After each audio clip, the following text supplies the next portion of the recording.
నిత్యముండును నీ కృప నిత్య జీవము నీ కృప వివరింప నాదరమా యేసయ్యా నీ కృప నిత్యముండును నీ కృప నిత్య జీవము నీ కృప వివరింప నాదరమా యేసయ్యా గట్టిగా చెప్పండి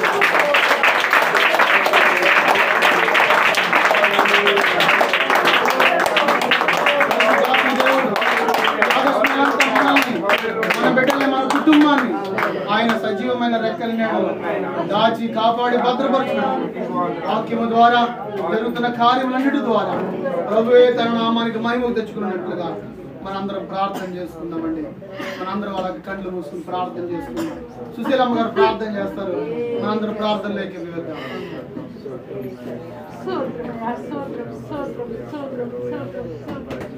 పరిశుద్ధునికి వందనాలయ్యా పరమ తండ్రి నా తండ్రి నా ప్రభా నాయన ఇవ్వు నా ప్రభా నీకు వరసలు నా ప్రభా బిడ్డలకు నా ప్రభా నాయన బిడ్డలకు నా ప్రభా నా తండ్రి ఎంతగానో సంతృప్తిగా నడిపించుకోవాలి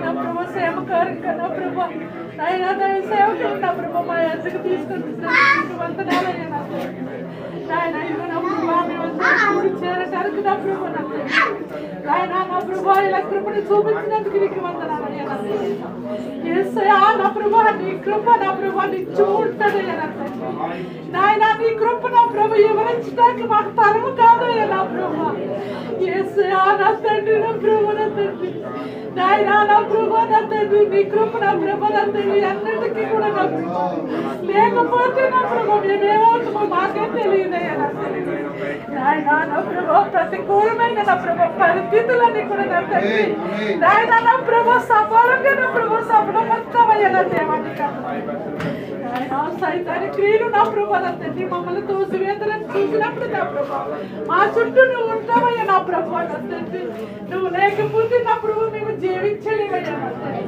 యేసయ్యా నా ప్రభా నా తండ్రి తల్లులు తండ్రులు అందరూ విడిచిపెట్టినా కానీ నా ప్రభా నువ్వు విడిచిపెట్టి దేవుడు కాదు నువ్వు తోసివేసే దేవుడు కాదయ్యా నా తండ్రి నాయన మా ఆలస్యంలో నువ్వు ఉన్నవయ్యా నా తండ్రి మా హృదయంలో నువ్వు ఉన్నవయ్యా నా తండ్రి యేసయ్యా నాయన ఎంతగానో నా ప్రభా నా తండ్రి నాయన మమ్మల్ని నడిపిస్తున్నావు నా ప్రభా నువ్వు నడిపించకపోతే నా ప్రభా మేమేమవుతావు నాకే తెలియదు నా తండ్రి నాయన నా ప్రభా యేసయ్యా నా తండ్రి అనారోగ్యంగా ఉన్నప్పుడు నా ప్రభా నేను ఆడంతనట్టానే నా ఆధారించవయ్యా నా తండ్రి ఎవరికి కూడా నా ప్రభు నా తండ్రి అనారోగ్యంగా ఉండదేమని ఆధారించుతాను ఆయన బిడ్డలు తండ్రి బిడ్డలు ఎంతగానో నా ప్రభువు కాపుదారుతున్నావయ్యా నా తండ్రి ఆయన నా పనులు పడుకెళ్ళినప్పుడు నా ప్రభు బిడ్డలకి నా తండ్రి తల్లివైన తండ్రివైన ఇప్పుడు నా ప్రభు అప్పుడు శ్యామకారిగా నడిపిస్తున్నావయ్యా నా తండ్రి నా ప్రభు ఆఫీసులో బిడ్డలతో మాట్లాడుతున్నారయ్యా నా తండ్రి అనారోగ్యం ఉన్న బిడ్డలతో మాట్లాడుతున్నారయ్యా నా తండ్రి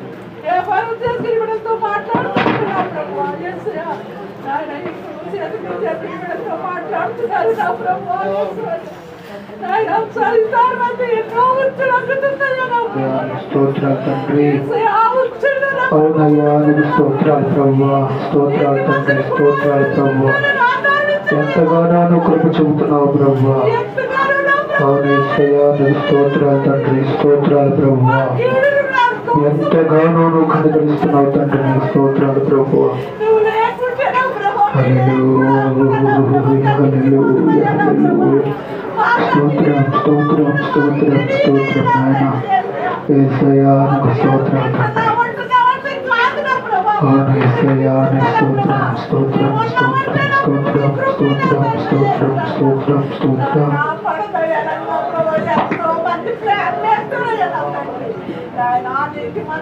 పడపోయినట్టు వార్తాన్నిచ్చవయ్యా నా ప్రభువా యేసయ్యా నా తండ్రి నా ప్రభువా తండ్రిలాగా నువ్వు నడిపిస్తున్నావు నా ప్రభువా దిక్కు లేని వాడికి నేను ఉంటానన్నావు నా ప్రభువా తండ్రి లేని వాడికి నేను ఉంటానన్నావు నా ప్రభువా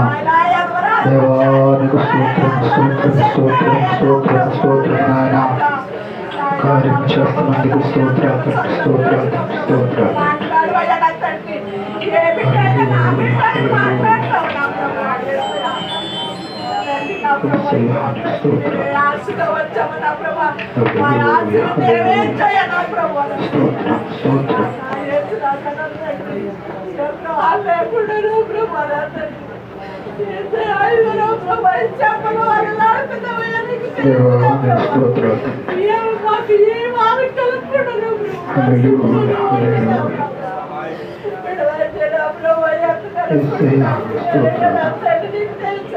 సూచించిన దేవుడు సేవకులైతే ఎంతగానో పాపం చేస్తున్నారు సంఘులైతే ఎంతగానో పాపం చేస్తున్నారు మా పట్ల సాయం చేయాలి మనసులో మార్చుకోవాలి ఆయన సన్నిధి కుమారం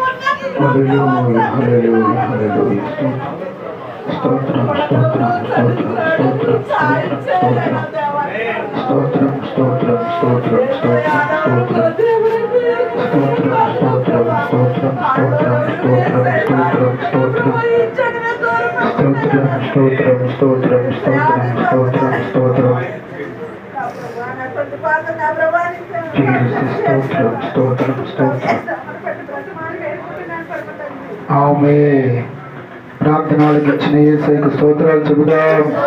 స్తోత్రం స్తోత్రం స్తోత్రం స్తోత్రం స్తోత్రం స్తోత్రం స్తోత్రం స్తోత్రం స్తోత్రం స్తోత్రం స్తోత్రం స్తోత్రం స్తోత్రం స్తోత్రం. హల్లెలూయా. దేవునికి మహిమ కలుగునగాక. మనందరం కూడా అలాగే నిలబడి దేవుని వాక్యాన్ని చదువుకుందాం. ఈరోజు దేవుని వాక్యాన్ని 2 భాగాలుగా మనం చేసుకుని చదువుకోవడానికి మనం ప్రయత్నించేద్దాం. కీర్తనల గ్రంథం 69వ కీర్తన 18 వచనాల వరకు 1 నుంచి 18 వరకు ఉన్నటువంటి మాటలు మనం చదువుకుందాం. మన మధ్యలో ఉన్న మన సహోదరి రాణి చదువుతుగా 1 నుంచి 18 వరకు, మిగిలిన భాగాలు బియోలా చదువుతారు. మిగతా 18 36 వచనాలు ఉన్నాయి కాబట్టి 18 వచనాలు చొప్పున మనం చదువుకుని చూపిస్తుందా. ఇక్కడ ఉండాలా ప్రోత్సాహిస్తుంది.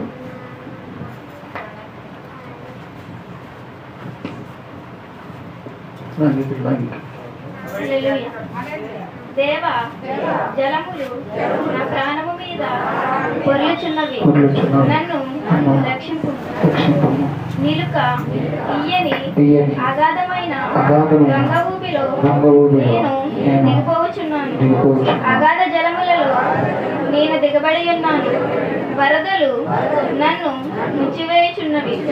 నేను మొరపెట్టుడు చేత అలసి ఉన్నాను. నా గొంతుక ఎండిపోయింది. నా దేవుని కొరకు కనిపెట్టుడు చేత నా కన్నులు క్షీణించిపోయాను. నిర్నిమిత్తముగా నా మీద పగబట్టువారు నా తలవెంట్రుకల కంటే విశాలముగా ఉన్నారు. అబద్ధమును బట్టి నాకు శత్రువులై నన్ను సంహరింపగోరువారు అనేకులు. నేను దోచుకొనిన దానిని నేను ఉంచుకొనవలసిన వచ్చెను. దేవా, బుద్ధిహీనత నీకు తెలిసే ఉన్నది. నా అపరాధములు నీకు మరుగైనవి కావు. యెహోవా, సైన్యములకు అధిపతి యెహోవా, నీ కొరకు కనిపెట్టుకుని వారికి నా వలన కలుగనీయకుము. ఇశ్రాయేలు దేవా, నిన్ను వెతుకువారిని నా వలన అవమానము నందనీయకుము. నీ నిమిత్తము నేను నిందినవాడనైతే నీ నిమిత్తము సిగ్గు నా ముఖమును కప్పెను. నా సహోదరులకు నేను అన్యుడనైతిని. నా తల్లి కుమారులకు అన్యుడనైతిని. నీ ఇంటిని గూర్చిన ఆసక్తి నన్ను రక్షించి ఉన్నది. నిన్ను నిందించిన వారి నిందలు నా మీద పడి ఉపవాసము నుండి నేను కన్నీరు విడవగా అది నాకు నిందాస్పదమాయెను. నేను గోనెపట్ట వస్త్రముగా కట్టుకొనినప్పుడు వారికి హాస్యాస్పదుడనైతిని. గుమ్మములో కూర్చుండువారు నన్ను గూర్చి మాటలాడుకొందురు. త్రాగుబోతు భక్తులు నన్ను గూర్చి పాటలు పాడుదురు. యెహోవా అనుకూల సమయమున నేను నిన్ను ప్రార్థించుచున్నాను. దేవా, నీ కృపా బాహుల్యమును బట్టి, నీ రక్షణ సత్యమును బట్టి నాకు ఉత్తరమిమ్ము. నేను దిగిపోకుండా భూమిలో నుండి నన్ను తప్పించు. నా పగవారి చేతిలో అగాధ జలములలో నుండి నన్ను తప్పించు. నీటి వరదలు నన్ను ముంచనీయకుము. అగాధ సముద్రము నన్ను మృంగనీయకుము. గుంట నన్ను మృంగనీయకుము. యెహోవా, నీ కృప ఉత్తమత్వమును బట్టి నాకు ఉత్తరమిమ్ము. నీ వాత్సల్య బాహుల్యతను బట్టి నా తట్టు తిరుగుము. ఈ సేవకునికి విముఖుడవై ఉండకము. నేను ఇబ్బందిలోనున్నా త్వరగా నాకు ఉత్తరమిమ్ము. నెక్స్ట్ విషయాలు చదువుకుందాం. మళ్ళా 19 నుంచి మనం చదువుకుందాం. 18 నుంచి చదువు. నా ఎద్దుకు సమీపించి నన్ను విమోచింపు. నా శత్రువులను చూసి నన్ను విడిపింపు. నిందయు సిగ్గును అవమానమును నాకు కలిగినని నీకు తెలిసి ఉన్నది. నా విరోధులందరూ నీకు కనబడుచున్నారు. ఎందుకు నా హృదయము బద్దలాయెను. నేను బహుగా కృషించి ఉన్నాను. కరుణించు వారి కొరకు కనిపెట్టుకుంటుని గాని ఎవరును లేకపోయి ఓదార్చు వారి కొరకు కనిపెట్టుకుంటుని గాని ఎవరును కానరారైరి. వారు చేతును నాకు ఆహారముగా పెట్టి నాకు దప్పి అయినప్పుడు చిరకను తాగనిచ్చిరి. వారి భోజనము వారికి ఉరిగా ఉండునుగా. వారు నిర్భయులై ఉన్నప్పుడు అది వారికి ఉరిగా ఉండునుగా. వారు చూడకపోవునట్లు వారి కన్నులు చీకటి కమ్మును గాక. వారి నడుములకు ఎడతెగని వణుకు పుట్టించుము. వారి మీద నీ ఉగ్రతను కుమ్మరించుము. నీ కోపాగ్ని వారిని పట్టుకొనును గాక. వారి పాలెము పాడవును గాక. వారి గుడారములలో ఎవడును ఉండకపోవును గాక. నీవు మొత్తిన వారిని వారు తరుముచున్నారు. నీవు గాయపరిచిన వారి వేదనను వివరించుచున్నారు. దోషము మీద దోషము వారికి తగులనిమ్ము. నీ నీతి వారికి అందనీయకుము. జీవ గ్రంథములో నుండి వారి పేరును తుడుపు పెట్టుము. నీతిమంతుల పట్టీలో వారి పేరులు రాయకుము.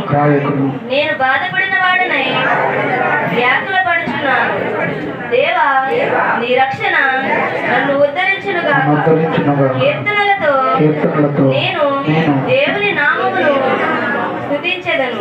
కృతజ్ఞతాస్తుతులతో నేను ఆయనను కనపరచెదను. ఎద్దు కంటెను కొమ్ములను డెక్కలను గల కోడె కంటెను అది యెహోవాకు ప్రీతికరము. బాధపడువారు దాన్ని చూచి సంతోషించుదురు. దేవుని వెదకువారులారా, మీ ప్రాణము తెప్పరిల్లును గాక. యెహోవా దరిద్రుల మొర ఆలకించువాడు. ఖైదులో ఉంచబడిన తన వారిని ఆయన ధృవీకరించు. భూమి ఆకాశములు ఆయనను స్తుతించును గాక. సముద్రములను వాటి యందు సంచరించు సమస్తమును ఆయనను స్తుతించును గాక. దేవుడు సియోనును రక్షించును. ఆయన యోధా పట్టణములను కట్టించును. జనులు అక్కడ నివసించెదరు. అది వారి వశమగును. ఆయన సేవకుల సంతానము దానిని స్వతంత్రించుకొను. ఆయన నామమును ప్రేమించువారు అందులో నివసించెదరు. దేవుడు దీవించాలి. ఆమేన్. అందరూ కూర్చున్నామండి. Praise lord. దేవునికి మహిమ. దేవుని శ్రేష్టమైన ఘనమైన నామానికి మహిమ కలుగునుగాక. సరిగ్గా కూర్చోండి అమ్మ. శ్రీరపండు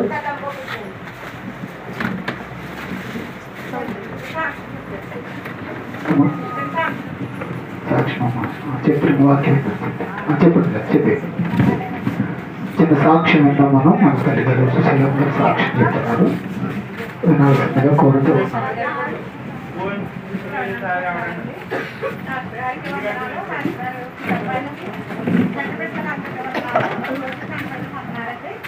మరి దేవుడైతే మరి వచ్చిన జన్మ దేవుడు కాపాడారు. నాకైతే ఆరోగ్యం కావట్లేదు. ఏర్పడ్డా అన్నీ నేను అడుగుతున్నాను. బాగా తగ్గమన్నారు. మరి దేవుడైతే మరి ఎంతగానో నన్ను చేసి ఇట్లన్నాడు కూడా వెళ్ళి మా చిన్నగారి దగ్గరికి వెళ్ళి ప్రార్థన చేసుకుని ఆరోగ్యం బాగలేదు అప్పటిగా ఎంతకైనా సరే అమ్మేస్తాము అనేసి అన్నప్పుడు నేనైతే మరి వచ్చారంట. వచ్చి మరి అడిగితే 86,000కి అమ్మేస్తాననేసి అన్నాడు. నేను కూడా లేనండి, మా అబ్బాయి అమ్మేశాడు. నాకు ఆరోగ్యం బాగట్లేదు బాబు అని కన్వీనెంట్ అమ్మేశాడు. దేవుడైతే మరి ఇంకా లేదు చూడలేదు అమ్మాతని మరి డబ్బులు మరి మాకు చేతి వచ్చేలాగా మరి పార్టీ గారు అందరూ కూడా సాధించాలని నడుస్తున్నాను. మరి ఎప్పుడు సమస్యలు వచ్చినా కానీ దేవుడైతే మరి నన్ను లేవనెత్తి ఈరోజు మరి పాట ద్వారా కూడా నాకు ఎంతగానో విజయం వచ్చింది. ఎంతైనా మరి సమస్యలు వచ్చినప్పుడు శత్రువు నన్ను పడగొచ్చినప్పుడు కూడా నా దేవుడైతే నన్ను పడగొట్టుకుంటే నా దేవుడు లోటు ఏంటంటే నాకు మస్తు పట్ల బిడ్డలు లేరని లోటు ఇచ్చింది. ఇవాళ నాకు మంచి బిడ్డలు ఉన్నారు.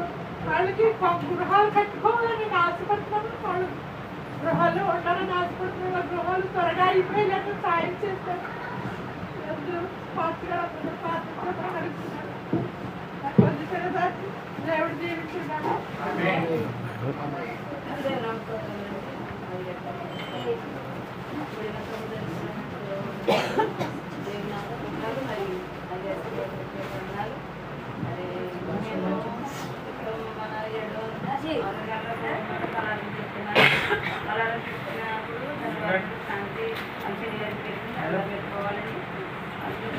తర్వాత చాలా బాగా లేదని ఆహారం కూడా తింటా కూడా బిడ్డలు కూడా ఆహారం కూడా లేకుండా బిడ్డలు మెడలో నుంచి చేయడం తగ్గుతుందని పడిపోయిందంటండి. అప్పుడు మన శాంతి ఎక్కినప్పటికీ ఆ ఇంట్లో సామాన్లు ఏంటి అంటే బిడ్డ కూడా ఆహారం లేకుండా మరి దగ్గర అయితే భోజనం తెచ్చి బిడ్డలు పెట్టుకోవడం ఇలా జరిగిందంటే నాకు వెంటనే ఫోన్ చేసింది. దాన్ని అయితే నాకు బలాలు వెళ్ళాలని నౌకర్లు చేయాలన్నానండి. అయితే నేను బలాలు తీసుకున్నాను. మళ్ళీ నేను ఇక్కడ మధ్యలో కూర్చోడం మళ్ళీ నాని ఫోన్ వచ్చేసింది. ఈ కొద్దిగా లేకుండా నాని ఫోన్ వచ్చినప్పుడు మాట్లాడుతున్నాను. అయితే దేవుని బాధ్యత దేవాలని చెప్పేదేమో దాన్ని చెప్పం బిడ్డలకి గమనించింది. అలా శ్రమను తగ్గించుకోవడం అంటే నేను వెళ్ళి చేయడంతో అత్యంత పరిచయమో తప్ప మరి ఆ బిడ్డకి నేను చేయలేను. నలుగురు బిడ్డలు ఇచ్చారు. మరి నాకు అల్లైతే ఇప్పుడు వరకు కూడా నాకు ఎన్ని కష్టాలు వచ్చినా నాకు నిర్మూలంగా మంచి సన్నతిగా వెళ్ళిపోతున్నాయి. మరి మరి కూడా చెప్ప మరి నలుగురు బిడ్డలు క్షేమగా ఉంచాం. మరి బిడ్డ కూడా మరి ఒకటే ఒకసారి వచ్చింది. మరి ఎందుకు వచ్చిందో మరి తీరు వచ్చిందో వెళ్ళి నాకు తెలియదు. కానీ మరి నేనైతే నేను వెళ్ళిపోవాలని అనుకున్నాను. నేను వెళ్ళాను లేదా కూడా ప్రార్థన చేసి మామూలుగా ప్రార్థన చేసుకున్నాను. ఈ విషయంలో ఇద్దరు చెప్పలేదు. నేను వెళ్ళిపోదా ఇలా పుట్టినప్పుడు చూసి ఎలా మంది అమ్మాయి అన్నామంటే వెళ్ళిపోతాను అమ్మాయి అలా చెప్పాలి చెప్పినప్పుడు చాలా అనుకోండి ప్రార్థన చేసుకున్నామండి. చేసుకున్న తర్వాత అనేక హాస్పిటల్ తీసుకొని చెప్పాలని చాలా ప్రయత్నం హాస్పిటల్ ఆయన మళ్ళా చాలా రైతులు చాలా భయపడిపోయింది. డబ్బులు ఇచ్చారు. నేను రోజునైతే 5 గంటలు సాధన చేసి ఏమన్నా వెళ్ళిపోతుండే జాయిన్గా సాధన చేస్తారు. రాత్రి చేసినప్పుడు ఫోన్లోని ఆ బిడ్డ రాత్రి పడుకుందండి. పడుకున్నప్పుడు మళ్ళీ వెంటనే మళ్ళీ వదిలించి మళ్ళీ చెయ్యి బాగేయడం ఫోటో చేయడం ఏం తెలియట్లేదు. ఇంకేదో మామూలుగా ఉన్నట్టే ఉంది తప్ప మనకైతే ఈ నరాలు తచ్చడిపోయి కరిగిపోయి అన్నది మనకు తెలియట్లేదు. అలాగే ఇంకా అందరికీ హాస్పిటల్ తీసుకుంటా శ్రీరంగం గారు హాస్పిటల్ ఎవరు శ్రీరంగం గారంట వారు నరంగా తీసుకెళ్ళొద్దు ఆయన బయట పెట్టారండి. ఆయన బయట పెట్టినప్పుడు వెంటనే ఆపరేషన్ చేశారని చెప్పారంట. ఈ బిడ్డ ఇంకా మొత్తం నది అవ్వపోయింది. ఇంటికి వచ్చి గోరుమని ఎడ్చేది ఎవరితో ఎడ్చేది ఇంకా టెన్షన్ పడిపోయి ఇంకా మనిషి మనలో ఉంటలేదండి. ఆహారం మంచి ఇంకా చూసుకోకుండా నా యోగ చూస్తుంది, నేను వంట చేసుకుంటే నా ఇంకా అదే లోపం చూస్తుంది. మళ్ళీ చచ్చిపోతానేమో అనుకుంటుందంట. ఈ భయం అనేది సాధనలో అక్కడ ఈమెని గుర్తించేస్తుంది. నేను ధైర్యపడి ప్రార్థన చేసుకుంది. ఏంటో అలా ఉన్నానండి, ఇవ్వమంటే మా ఇంటికి లేకపోతే ఏంటి పరిస్థితి ఏంటి, నీకంటే కూడా అంతమంది ఉంటున్నారు ఏంటి ఇలాగంటే నాకు కుదరదు అని నేను అంకెత్తించా ఉంటుందని మరి ఆయన నాలుగు లోపల ప్రార్థన చేసుకుని నేను అందరూ తప్పు పెట్టుకుని ప్రార్థన చేసుకుంటూ ఎవరిని దేవున్నారయ్యా నాకు ఏం తెలుసును మరి పేదోళ్ళు మేము బయటకు వెళ్తే మేము ఏం తెచ్చుకోలేనండి. మరి నా బిడ్డ కూడా సాయం చేయలేదండి. ఏంటయ్యా నేను అలాగే మనసులో జ్ఞానం చేసుకుంటూ మరి కుటుంబం భారం పోయాలంటే ఇక్కడే నేను చాలా ఇబ్బందులు పడి నేర్పడిపోయేదని మన తండ్రి 2 నెలలు నాకు ఆ బిడ్డకి సంసారం అంతా చక్కబెట్టడానికి మరి ఆ బిడ్డలు కాలేజీకి పంపడానికి ఇవన్నీ నా బుధం మీద వేసుకుని 2 నెలలు నాకు ఆరోగ్యించి దేవుడు ఆ బిడ్డలు నాకు లేకుండా క్షేమం వల్ల మరి మంచిది మా బిడ్డకి ఆపరేషన్ జరిగిందండి. ఆపరేషన్ అయ్యగారు అలా అయ్యగారు వచ్చి అమ్మ నీకు ఆపరేషన్ జరగదు పర్లేదు నీకు భయపడతామంటే అబ్బో నాకు కూడా ఉండాలి అయ్యగారు మీరు ఉండాలి మీరు లేకపోతే నేను వెళ్ళిన ఆపరేషన్కి అని భయపడిపోయిందండి. భయపడిపోయి ఏడ్చినప్పుడు అమ్మ నేను ఉంటాను మా పారేసి నిలుకోనా ఆయన ఆయన కార్లో ఎత్తి ఆపరేషన్ జరిగే వరకు కూడా మా బిడ్డలు ఉన్నా ఆయన ఉండి మరి కుమారుడు అయితే మరి వాటి బాబు కూడా చాలా పెట్టి సేవ చేస్తాడండి. ఆయన పెట్టుకోవాలి ఆయన లేకపోయినాని మరి ఇక్కడ ఆ బిడ్డ సేవ చేశారు. వారిని పెట్టుకోవడం వందనాలు. మరి మన ఇవన్నీ మన సంఘ బిడ్డలు ఇవన్నీ మరి మన సంఘంలో సువిధాలు ఉన్న బిడ్డ కాబట్టి మన సంఘ బిడ్డలందరూ ప్రార్థన చేశారు. మరి ఆత్మీయ బిడ్డలు శరీర సంబంధమైన బిడ్డలు గ్రామ బిడ్డలు అందరూ వచ్చి మరి ఆ బిడ్డని చూడటానికి అక్కడ దర్శించడానికి వస్తే మరి దేవునిగా అయ్యగారు వచ్చారు, అక్కగా అందరూ వచ్చారండి. వచ్చి ఎంతమంది వచ్చినప్పటికీ దేవుడి కార్యం జరిపించాడు. అక్కడ దేవుడు కార్యం చేశాడు. మరి మన బిడ్డ పట్ల మళ్ళా క్షేమంగా మన మధ్యకి తెలుసు రావడానికి మరి ఆయన కృప మా పట్ల ఎంతో అధికంగా ఉందండి. తర్వాత మళ్ళా నేను 2 వారాలు నేను తెలుగు నేనైతే మందిరంలో చెప్పుకుంటాను తప్ప నా ఉద్దేశాలు ఏమీ మనసుకు అర్థం కాదు. దేవా మరి కోడలు కూడా ఏంటనైనా మరి అసలు జీవితంలో ఏం జరగబోతుంది చిన్నోడు మరి అది బిడ్డగానే పంపుతాను.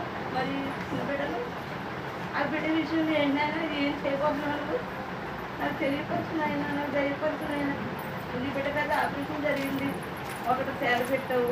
2వ విషయంలో కూడా మరి ఏంటినైనా అలాగే తిరుగుకోదు ఇక్కడ విషయాలు ఎదుగుతారో ఫోన్లో తెలుసుకుంటూ ఇక్కడ మనకు రామబిడ్డ ఎలా ఉన్నారు సంగబిడ్డ సంఘం సంగుతుందా ఏంటని మా పెద్ద పనులు అడుగుతూ వీళ్ళందరినీ అడిగి చేసుకుంటూ ముందు ప్రార్థన చేయమనిదానండి. అలాగే మరి 2వసారి మాకు అన్నాడు అమ్మ మరి అభివృద్ధి చేయాలి అక్కడ బాబు చేయట్లేదు బాబు మరి అడిగేస్తాము అని అన్నాడండి. అలాగే బాబు అడిగితే మనం దేవుడు ద్వారా చేస్తాడు. మరి బాబా అయితే డబ్బులు చేయించాడేంటి మరి దేవుడే ద్వారా చేశాడు. నాకు కూడా దేవుడు ద్వారా చేస్తాడు. నువ్వు భయపడకు, చంద్రం పడకు, నువ్వేమో ఆలోచించుకో ఆపరేషన్ చేయించాలని చేయించేద్దాము కంగారు పడవలసిన పని లేదు. డబ్బులు లేకపోయినప్పుడు దేవుడు ఇస్తాడు మాకు అని ఫోన్లో ఎప్పుడైనా అయిపోతాను పెట్టినప్పుడు మళ్ళీ అయితే నేను లక్ష్మీ తీసుకుని వెళ్తానమ్మా మళ్ళీ చెప్తాను అన్నాడండి. మళ్ళీ చేస్తాడు మరి ఆ బిడ్డ వెళ్ళినప్పుడు నార్మల్ ఇలా సహాయం చేయాలని నేను ప్రార్థన చేస్తున్నానండి. మరి ఎప్పుడు ప్రార్థన చేసుకుంటూ ఉంటాను. మరి తర్వాత 3 నెలలు ఆగుంటే ఆ తర్వాత ఆపరేషన్ పడితే చేద్దాము లేకపోతే మందుల వల్ల ఆగిపోద్ది అని అన్నారంటండి. దాన్ని పెట్టి ఆ బిడ్డకి నార్మల్ రిపోర్ట్ వచ్చేలాగా ఆ బిడ్డ సంఖ్యలో ఉన్న ఆ దోషాన్ని దేవుడు తీసుకొచ్చేలాగా మన మధ్య బిడ్డ ఎప్పుడు మమ్మల్ని మర్చిలాగా మా కుటుంబాన్ని కార్యం జరుగుతూ ఉండదు. సాతాను వలవేస్తూ ఉన్నాడు. ఒక పక్కన దేవుని కార్యం జరుగుతుంది, ఒక పక్కన వలవేస్తున్నాడు. అయినా వాళ్ళంతా ముక్కు చక్కలు చేసే దేవుడు మనకు ఉన్నాడు. మరి విదేశం పెట్టి పోయిందని నాకు తెలిసింది. అయితే నేను కుందుకోలేదు కానీ దేవాలయ చిత్తమేమో మరి చిత్తమేమైందో మా పట్ల అనేకమైనవి జరుగుతూ ఉన్నాయి. మరి మాకు పోయినట్లన్నీ తిరిగిస్తూ ఉంటున్నావు. అది మాకు పోయింది మంచిది కదేమో మళ్ళీ ఏదైనా మంచిదా మాకు ఇచ్చేలాగా చెప్పలేదేమో అని నేను ప్రార్థన చేసుకున్నానండి. మరి ఆ బిడ్డకు దయచేసి ఆ బిడ్డ చేసుకుని ఆ బిడ్డ గృహం కట్టుకుంటున్నాడు. మరి ఇలాగా తల్లి కొడుకులు అందరి మాట ఉంటాయి. భార్య వచ్చి ఆ కుటుంబం ఐక్యతగా ఉండేలాగా మీరు అందరూ ప్రార్థించేయండి. బలమైన కార్యాలు మేము ఎన్ని అవసరాలు వచ్చినా కుంగిపోకుండా ఉండాలని మీరు అందరూ ప్రార్థించారు కదా. నాకు నా ధైర్యం నా బిడ్డలకి ఇవ్వాలని మీరు అందరూ ప్రార్థించేయండి. మా పట్ల మరి అయితే కూడా మా పట్ల ఎంతో వస్తాను. అమ్మగారు ప్రార్థన చేసి ప్రజలు గురించి ప్రార్థన ఇచ్చారు. మరి ఆయన ఇలా వందనాలు. మరి ఇలా ఉన్నామంటే దేవుని కృప మీ ప్రార్థన మమ్మల్ని కాపాడుతుంది. ఎక్కువ మాకు ప్రార్థన మీరు ఎవరో మాకేం పెట్టదు, కానీ మీ అనుజన ప్రార్థనలో మీరు ఏకాంతంగా చేసుకున్నప్పుడు మా కుటుంబాన్ని జ్ఞాపకం చేసుకుంటారని మీ అందరూ నేను పేరు పేరున చేతులెత్తి వందనాలు చేసి అడుగుతూ ఉన్నాను. మీ ప్రార్థన సాయమే మాకు కావాలి. మరి రైతులు కూడా ఎప్పుడు చేస్తూనే ఉన్నారు. మరి ఎప్పుడు మన కోసం ప్రార్థన చేస్తారు. ఆయన ఉపవాసాలు చేసిన ఏం చేసినా ఆయన ఉపవాసమే మనం పెట్టుకుంటుంది. మరి మనలో చనిపోయిన మరణ పాతాల గర్భంలో వెళ్ళిపోతున్న పైకి లేవనిస్తున్నాడండి దేవుడు. ఎవరి ప్రార్థన అయ్యగారు ఒక ఉపవాసం ఆయన కన్నీరు పుట్టి మన మందిరంలో ఆశీర్వాదాలుగా మారిపోతున్నాయి. మనం కూడా మందిరానికి రావడానికి ఎలా ఇబ్బంది పడుతున్నాం. ఆదివారం వచ్చేటప్పటికి ఆదివారం వెళ్ళిపోవాలా, ఆ పైన తీసుకెళ్తాడు, తీసుకొచ్చేస్తాడు. లేకపోతే మాకు ఈ ఆదివారం ఎలా చూసుకుంటున్నాడు. ఈ ఆదివారం పిల్లలకు ఉపవాసం ఉండి సాయంత్రకాల మంచిగా ఇచ్చేస్తే అయ్యే పానంగా మంచిగా కొడుకుని వెళ్ళిపోతాయి. ఎందుకంటే దేవుని శక్తి అందులో ఉంది. మనకు తెలియక ఈ సోళ బియ్యం ఏం సరిపోతాయి అనుకున్నాం. ఆ సోళ బియ్యమే వండుకుని ఇలా మందిరం తిన్నాం కదయ్యా, సోళ బియ్యం ఉన్నాయ్యా, మేము ఇవాళ ఏం తెచ్చుకోలేదని ప్రార్థన చేసి తల్లి వండి పెట్టమానండి. బిడ్డలకు అందరికీ సమృద్ధి ఉంటుంది. కానీ ఆ ఆశీర్వాదం మనకు తెలియక వెనకబడిపోతున్నాం. మీరు అందరూ ఆదివారం ప్రార్థనలు మాని ఎక్కడికి వెళ్ళొద్దు. చేతులెత్తి మొక్కుతున్నాను. ఎవడు ఇవ్వకపోయినా పర్వాలేదు. మనకి ఈ భూలోకంలో ఏమీ లేకపోయినా మనకు ఆదివారం మాత్రం ఆశీర్వాదం ఎవ్వరూ పోగొట్టుకోవద్దు. సోదరులు వచ్చేప్పుడు భయంకరమైన రోజుల్లో ఉన్నాము. ప్రతిదినము అనుదినం ప్రార్థన మంచి మమ్మల్ని జ్ఞాపకం చేసుకుంటారని ఇచ్చిన సత్యం దేవుడు దీవించారు. చెప్పండి.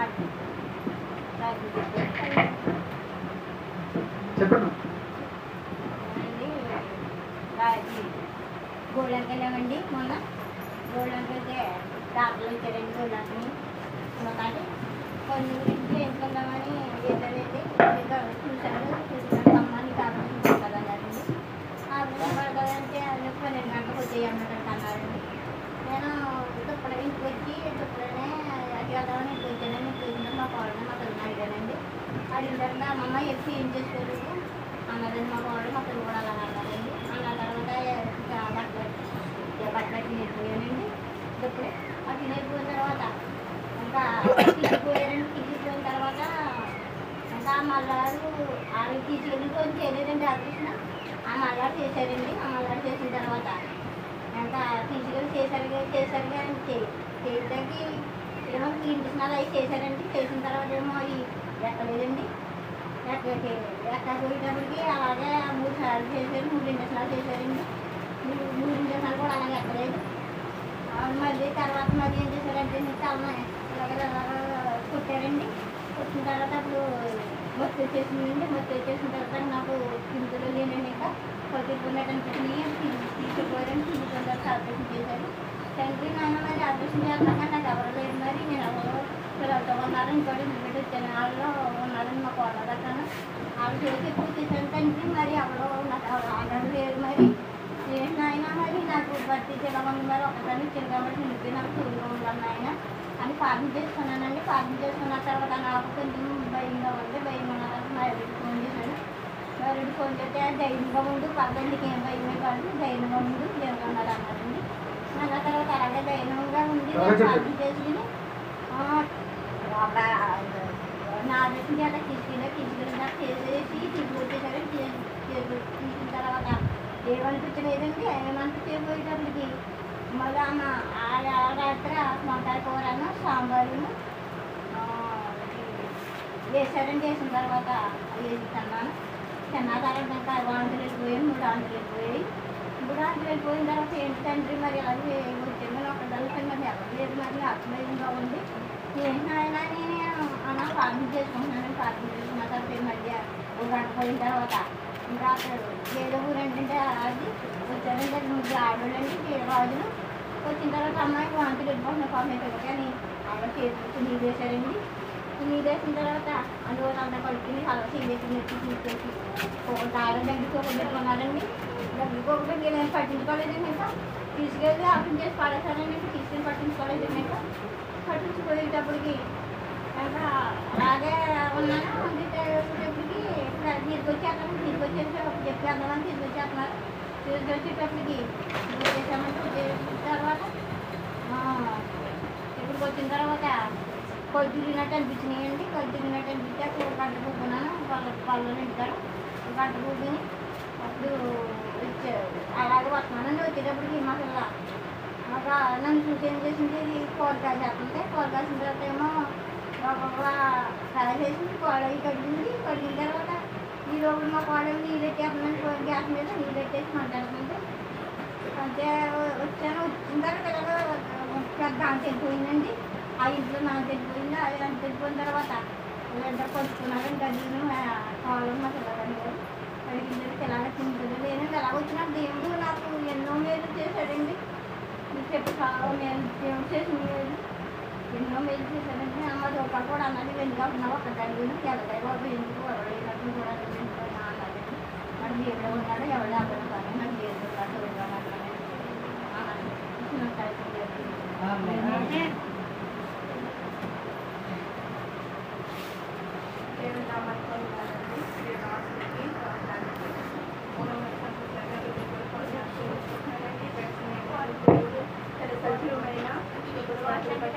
కుటుంబాన్ని భద్రపరిచి మరి 7వ నెల మరి మొదటి వారంలో ఈ మధ్యలో సజీవ సాక్షిగా దేవాది దేవునికి కృతజ్ఞతలు చెల్లించుకుంటానండి. ఆయన చేసిన ఎన్నో ఉన్నాయి జీవితంలోని మరి ఆయా సమయంలో అపాయకర దినాల్లో దేవుడు ఎంతగానో మాకు జాతి భద్రపరిచి కలిగించిన క్షేమాన్ని బట్టి దేవునికి చెల్లించుకుంటానండి. మరి నాకు జరిగిన విషయం మీకు తెలిసిందేమని నేను ఎంతగానో మరి ఆపరేషన్ చాలా భయపడిపోయానండి. శక్తిని కూడా కోల్పోయాను. నమ్ముకొని అయినప్పటికీ మారమాత్రం మరి నేను చాలా భయపడిపోయాను. మరి దేవుడు అయితే నేను ఎంతగానో భయపరిచి దాని ఆత్మ ద్వారా దర్శించి మరి ముందుకు నడిపించారండి. మరి ఎందుకంటే నాకు చాలా ముందు ఆపరేషన్ జరిగింది. లేదా ఆపరేషన్ మరి అన్ని క్రిటికల్ కదా వస్తాయండి. నాకు అయితే చిన్న మెడలో పడుకున్నాను. కానీ హాస్పిటల్కి వెళ్ళిన తర్వాత డాక్టర్ గారు అయితే చాలా క్రిటికల్గా ఉంది, ఆపరేషన్ జరగాలమ్మా ఇక్కడ జరగదు హాస్పిటల్ చెప్తున్నారండి. అప్పుడు చాలా బాధపడి టెన్షన్ పడ్డానండి. మరి నా భర్త అయితే భయపడుతుంది ఉన్నాను. కానీ దేవుడు ఉన్నాడు మనకు తోడుగా ఎందుకు భయపడుతున్నాం అనేసి నాకు చాలా ధైర్యం చెప్పారండి. మేము మరి ఆయన అయితే ప్రతి ఒక్కరిని కనుక్కుని అలాగే మనకు హాస్పిటల్ చెప్పి నువ్వు ఏం చేయాలని ఆలోచించేవారండి. మరి దేవుడు అయ్యా మరి మాకు ఎవరు లేరు నువ్వు తప్ప మీరే తండ్రి, మాకు ఏదైతే వారు తెలుస్తావో తెలిసేంత రీతిగా మరి మా సహోదరు ద్వారా మరి ఆ డాక్టర్ గారు దేవుడు ద్వారా తెచ్చి ఆయన ఆపరేషన్ జరిగించారండి. డాక్టర్ గారు అయితే చాలా బాగా మాట్లాడారు. తల్లి భయపడుకో నేనే చేస్తుంది ఆపరేషన్, నువ్వు భయపడుకోమ్మా, నువ్వు కళ్ళు తెలిసి చెల్లించుకుంటున్నానండి. నాకు కావాల్సింది కుటుంబానికి రక్త సంబంధం కంటే మన సంఘమైన ఆత్మీయ సంఘమేనండి. మరి మీరంతా ప్రేమించి నా వచ్చి ప్రార్థించారండి. మీ ప్రార్థనను బ్రతికించి ఇలాంటి సాక్ష్యం నిలబెట్టింది. అది బట్టి చాలా సంతోషిస్తున్నారండి. మరి దైవానికి మరి బాబు ప్రశ్న అయితే మరి అనంతా చాలా పరిణతిలో ఉన్నామండి. చాలా శోధన హాస్పిటల్కి వెళ్ళి ఆ బిడ్డకి తన నెలంతా ఎగ్జామ్స్ ఏంటంటే చదువుతుంది పడుకు కంటే బాధపడుతుంది వాళ్ళు పట్టించుకోలేదు. అయినా బిడ్డ నాకు ధైర్యపరిచి ప్రార్థించేసామా భయపడుతు దేవుడు తోడుతున్నాడు. ఎందుకమ్మా భయపడుతున్నావు నా బిడ్డ వాళ్ళిద్దరు కలపంచేవాడు కాలేజీకి చూడు ఎగ్జామ్ రాసేవాడు ఎలా డిస్టర్బ్ అవుతాడు మనుషులు. కానీ దేవుని కృపను బట్టి ఫస్ట్ ఇయర్ పాస్ అయ్యాడండి. సెకండ్ ఇయర్కి వెళ్ళాడు. ఆ బిడ్డ కొడుకు ప్రార్థన చేయండి. మమ్మల్ని వచ్చి నా కుటుంబం బట్టి నా భర్త ప్రత్యేకంగా ప్రార్థన చేయండి. మరి అలాగే శాంతము కూడా ఎంతగానో నా కొడుకు ప్రార్థించి నా బిడ్డ కొడుకు తల్లి కొడుకు అలాగే నన్న తమ్ముడు యొక్క సంబంధం ప్రార్థన చేస్తారని చిన్న సాక్షులు దేవుడు దీవించి ఆశీర్వదించుకున్నాను. దేవునికి స్తోత్రం. హల్లెలూయా. దేవుని ఘనమైన నామానికి మహిమ కలుగును గాక. మన ప్రభువును రక్షకుడైన యేసయ్య ఘనమైన నామములో చేరువచ్చిన దేవుని బిడ్డలైన మీ అందరికీ వందనాలండి. అద్భుతమైన సాక్ష్యాలు మనం విన్నాం. ఎన్నో ఆశ్చర్యకరమైన కార్యాలు ప్రభు చేస్తూ మనందరినీ కూడా ఆయన కనికరం కలిగిన రెక్కల నీడలో దేవుడు దాస్తూ నిలబెడుతూ ఉన్నాడు. మరి మొదటి ఆగస్టు నెల మొదటి ఆదివారంలో మనం ఉన్నాం. 7 నెలలు అద్భుతంగా దేవుడు మనల్ని కాపాడాడు. మరి ఈ వారంలో మన సోదరులు అహరోన్ గారి యొక్క తండ్రి గారికి మరి ఆపరేషన్ చేయడం జరిగింది. కిడ్నీ సంబంధించిన అటోన్ ఉండడం వల్ల ఆపరేషన్ జరిగిందని చెప్పారు. అలాగే మన తల్లి గారు సత్యవతి గారు, ఆమె కూడా కంటి ఆపరేషన్ చేయించుకోవడానికి దేవుడు సహాయం చేశాడు. ఇలా అనేక మంది కుటుంబాల్లో దేవుడు, మన ముఖ్యంగా జెరూషా గారి విషయంలో కూడా గత నెలలో చాలా ఇబ్బందులు పడ్డారు. దేవుని కృప వల్ల మరి ఆపరేషన్ అయ్యి క్షేమంగా ఇంటికి రావడానికి, మరలా ఈరోజు మనతో మందిరంలో ఉండడానికి మొదటి వారంలో దేవుడు సహాయం చేశాడు. ఇంకా మన సంఘాల్లో మన కుటుంబాల్లో ఉన్న ప్రతి అవసరతల కొరకు, అక్కర్ల కొరకు మీరు అందరూ భారంగా ప్రార్థన చేయాలని ప్రేమతో మీ అందరికీ తెలియజేస్తూ ఉన్నాను. ముఖ్యంగా ఈరోజు ప్రత్యేకంగా బాలారాధన కార్యక్రమం ప్రతి నెల మొదటి ఆదివారం దేవుడే మనందరినీ సమకూర్చి ఈ రీతిగా నడిపిస్తూ ఉన్నాడు. మనందరికీ కావాల్సిన శక్తిని, సామర్థ్యాన్ని, ఆరోగ్యాన్ని, క్షేమాన్ని దేవుడు మనకిచ్చినట్లుగా మనం ప్రార్థన పూర్వకంగా దేవుడి సన్నిధిలో ఉండడానికి ప్రయత్నం చేద్దాం. హల్లెలూయా. ప్రతికూలమైన పరిస్థితులన్నీ కనుమరుగైపోయేనే, ప్రతికూలమైన పరిస్థితులన్నీ కనుమరుగైపోయేనే.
హల్లెలూయా. 69వ కీర్తన 13వ వచనాన్ని మనం చదువుకున్నామండి. 69వ కీర్తన 13వ వచన భాగాన్ని చదువుకున్నాం. యెహోవా, అనుకూల సమయమున నేను నిన్ను ప్రార్థించుచున్నాను. చాలండి, అందరూ చెప్దాము. యెహోవా, అనుకూల సమయమున నేను నిన్ను ప్రార్థించుచున్నాను. బాయ్స్ చెప్తున్నారమ్మా? సరే ప్రవీణ్ చెప్తున్నామమ్మా, చెప్పలే? సరే ఇంకొకటి బాబా చెప్తున్నావమ్మా? సంజీవ్ చెప్తున్నావా? యెహోవా చెప్పండి. యెహోవా, అనుకూల సమయమున నేను నిన్ను ప్రార్థించుచున్నాను. ఇంకొకసారి, యెహోవా, అనుకూల సమయమున నేను నిన్ను ప్రార్థించుచున్నాను. ఇప్పుడు మీరు చెప్పండి. చూడకూడదు, బైబిల్ చూడకూడదు. చెప్పారా? రైట్. దేవుడి ఈ మాట మన హృదయాంతరంగంలో నెరవేర్చబడునుగా. ఆమె దేవుడి వాక్యం ఇక్కడ చెప్తుంది. ఈ కీర్తనకారుడైన దావీదు మహాభక్తుడు దేవుడి దగ్గర ప్రార్థన చేస్తూ దేవుడిని అంటున్నాడు, దేవా, అనుకూల సమయమున నేను నిన్ను ప్రార్థన చేస్తున్నా. ఇంగ్లీష్ బైబిల్లో మనం ఈ మాట చూస్తూ ఉంటే, oh lord in an acceptable time. అంటే దేవుని వాక్యం ఏం చెప్తుందంటే, నేను ఎప్పుడు ప్రార్థన చేస్తానో, ఇంగ్లీష్ వచ్చిన ప్రకారంగా నేను ఎప్పుడు ప్రార్థన చేస్తానో అప్పుడు నా ప్రార్థన అంగీకరిస్తావు అని అర్థం అన్నమాట. కానీ ఇక్కడ మన తెలుగులో తర్జుమాలు ఎలా ఉందంటే, యెహోవా, అనుకూల సమయమున నేను నిన్ను, అంటే ఈయన అంటాడు. ఈ మాట ఎలా ఉందంటే, నాకు టైం ఉన్నప్పుడు ప్రార్థన చేస్తాను అన్నట్టుంది. ఇంగ్లీష్ వచనంలో చూస్తామంటే, నేను ఎప్పుడు ప్రార్థన చేసినప్పుడు నా ప్రార్థన ఆలకిస్తామని ఉంది. అంటే రెండు మాటలు ఒకటే, కొంచెం జాగ్రత్తగా ఆలోచన చేసి మనం చూడాలి. అనుకూల సమయం, ప్రతికూల సమయం రెండు రకాలు ఉంటాయి. ఒకటి అనుకూలించే టైం ఉంటుంది, అనుకూలించని సమయం ఉంటుంది. మన జీవితంలో కొన్నిసార్లు కొన్ని అనుకూలం అవుతాయి, కొన్ని అనుకూలంగా. కొంతమందిని చూద్దాం అనుకుంటాం, చూడడానికి వెళ్ళడానికి అవకాశం కుదరదు. కొన్నిసార్లు వెళ్ళకూడదు అనుకున్నప్పుడు కూడా అవకాశం వచ్చి వెళ్ళే దారులు కూడా మనకి కలుగుతూ ఉంటాయి. అంటే ఇది ఎలా ఉంటుందంటే మన పరిస్థితుల మీద ఆధారపడి ఉంటుంది. దేవునికి స్తోత్రం. అందుకని మనం ఒకరి మీద ఒకరు ఎటువంటి ఇబ్బందులు పెట్టుకోకుండా ఏమండి దేవుడు ఉన్నాడు అనే విశ్వాసంతో దేవుడు వారు మన కొరకు చేస్తున్న ప్రార్థనే మనకు ఆశీర్వాదం అన్న ఉద్దేశంతో మంచి మనసుతోనే మనం ఆలోచించాలి. కానీ వీటిని వేరే గొడవకి సమస్యకి తెచ్చుకునే విధంగా ఎప్పుడు మనం ఆలోచన చేయకూడదు. కొన్నిసార్లు కొంతమంది నేను బలహీనంగా ఉన్నాను, నన్ను ఏమన్నా చూసారా, నన్ను ఏమైనా పలకరించారా, ఎలా ఉందని అడిగారా అని చాలామంది మన మీద ఒక్కొక్కసారి అడుగుతూ ఉంటారు. ఎప్పుడైనా బాధ వచ్చినప్పుడు నలుగురిలో అడిగేస్తారు, నేను 6 రోజులు ఎంత బాధపడ్డాను, ఒక్కరైనా వచ్చినట్టు పలకరించారా అనేసి వాళ్ళ మీద మనం వాళ్ళని ఏదో ఒకటి అనడానికి ప్రయత్నం చేస్తూ ఉంటాం. ప్రియమైన వాళ్ళరా, మరి వాళ్ళకి ఏదైనా బలహీన వచ్చినప్పుడు మనం వెళ్ళి పలకరించామా? చేయలేదే. మనం చేయలేనప్పుడు అవతల వ్యక్తి నుంచి మనం ఎలా ఆశిస్తాం? తప్పు కదా. అందుకని మనం ఏం చేయాలంటే వాళ్ళ కోసం వెళ్ళినా వెళ్ళకపోయినా అమ్మ చెప్పినట్లుగా వారి కోసం మనం ఏం చేయాలా? ప్రార్థన చేయాలి. ఒకవేళ రాలేదనుకుంటారో, తిట్టుకుంటారో, ఏమనుకుంటారో అనుకునే ఉంది. మనం ఏం చేసాము? ప్రార్థన చేసాం. మన ప్రార్థన ఎప్పటికీ వ్యర్థంగా. దేవునికి స్తోత్రం. ప్రియమైన దేవుని బిడ్డలారా, కొన్ని సందర్భాల్లో ఇక్కడున్న మీ అందరూ చాలామంది కొన్ని బలహీనతలు, సమస్యలు నాతో చెప్తున్నారు. మీ దగ్గరికి వచ్చి మాట్లాడి మిమ్మల్ని పలకరించాలని చాలా ఆశ అయితే ఉంటూ ఉంది. కానీ నేను వెళ్తున్నటువంటి ప్రయాణాలు, ఈ మీటింగ్లు, ఎందుకంటే నేను ఒక మీటింగ్ డేట్ ఇచ్చానంటే 1 నెల ముందే డేట్ ఇస్తూ ఉంటాను అన్నమాట. అప్పుడు నేను అక్కడికి వెళ్ళలేదనుకోండి, వాళ్ళందరూ ఏమనుకుంటారు, పాస్టర్ గారు ఊరు సంఘం అందరికీ చెప్పేస్తారు, పలానా అబ్రహం పాస్టర్ గారు మనకి రేపు ఉపవాస కూటాలకు వస్తున్నారు పలానా రోజున అని డేట్ చెప్పేస్తాడు ఆయన. చెప్పేసినప్పుడు సంఘం అంతా వింటారు, ఆ పాస్టర్ గారు కూడా చెప్తారు. ఇప్పుడు నేను ఆ రోజున వెళ్ళలేదనుకోండి, వాళ్ళందరి దృష్టిలో నేను ఏమైపోతాను? అబద్ధికంగా అయిపోతాను. అవునా? మరి నన్ను అబద్ధికంగా చేసేది ఎవరు? మీరే. అంతేనా?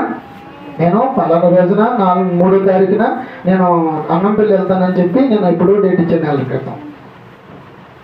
నేను అన్నంపల్లి వెళ్ళకుండా ఏమండి నాకేదో నచ్చిన చోటుకి వెళ్ళిపోయాను అనుకోండి, ఇప్పుడు ఆ పాస్టర్ గారు అక్కడ సంఘం ఏమంటారు? రేపు పొద్దున మళ్ళీ ఎప్పుడైనా వెళ్ళినప్పుడు, ఏమంటే పాస్టర్ గారు మా బస్సుకుంటానికి రాలేదండి, మీరు మా పాస్టర్ గారు వస్తారని చెప్పారు, మీరేమి రాలేదు అంటారు. అందరూ అంటారు కానీ ఎవరో కొంచెం చదువుగా ఉన్నవాళ్ళు ఎవరొకరు అంటారు. అంటే ఒక్కొక్కసారి మీరు పరిస్థితుల్ని అర్థం చేసుకోవాలి. అన్ని సందర్భాలన్నీ మనకు ఒకలాగే ఉండవండి. కొంచెం దయచేసి వేరే విధంగా ఆలోచన చేయొద్దు. నీ గురించి అయినా, నా గురించి అయినా, ఎవరి గురించి అయినా సరే. ఏమండి, చక్కగా మనం ప్రార్థన చేసుకుందాం. దేవుని సన్నిధిలో కలిసి ప్రభుతో ఎదగడానికి ప్రయత్నం చేద్దాం. ఈయనంటాడు, అనుకూల సమయమున నేను నిన్ను ప్రార్థన చేస్తున్నాను. అనుకూల సమయమున మనం దేవునికి ప్రార్థించే బిడ్డలుగా ఉండాలి. అంటే నువ్వు ఎప్పుడు ప్రార్థన చేస్తావో అప్పుడు నీ ప్రార్థన వినడానికి దేవుడు సిద్ధంగా ఉన్నాడు. మన పిల్లలు అర్ధరాత్రిగా లేచి, డాడీ నేను పాట పాడతాను డాడీ అన్నాడు అనుకోండి, ఏమంటాను? మీరు అది సిగ్గులే కట్టలేదు, బుద్ధి లేదని అసలు ఇప్పుడు పాట పడగా అంటామా అండి. డాడీ ఒకసారి సెల్లి డాడీ, ఇప్పుడు అర్ధరాత్రిగా నీ కొడుకు లేచి కదా నీ కూతురు లేచి, డాడీ ఒకసారి సెల్లి డాడీ నేను యూట్యూబ్లో అది చూస్తాను, పాట చూస్తాను అన్నాడు అనుకోండి, ఇస్తావా? ఒక్క మొట్టిగా వేసి పడుకు పెడతాం. ఏమండి, దేవునికి స్తోత్రం చెప్పండి. ఎందుకని? అది నిద్రపోయే టైము, నిద్రపోయే సమయం అది.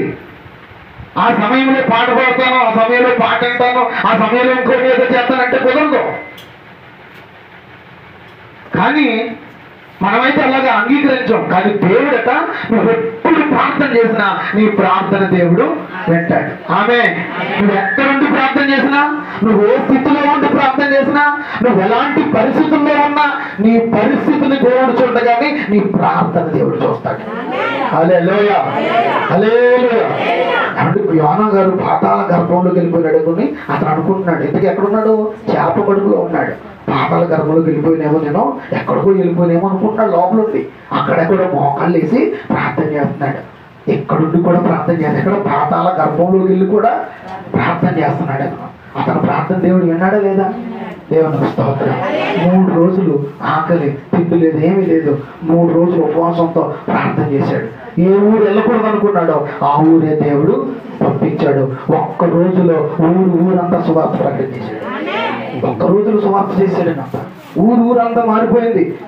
ఊరంతా రాజుగారితో సహితం, రాజుగారు కూడా కిందకి దిగిపోయి కుర్చీ దిగిపోయి గోడు పట్టేసుకుని మోకరించి ప్రార్థన చేస్తున్న, దేవా నా పాపాలు క్షమించు అని ఊరంతా రాజ్యం అంతా ప్రార్థన చేస్తుంది.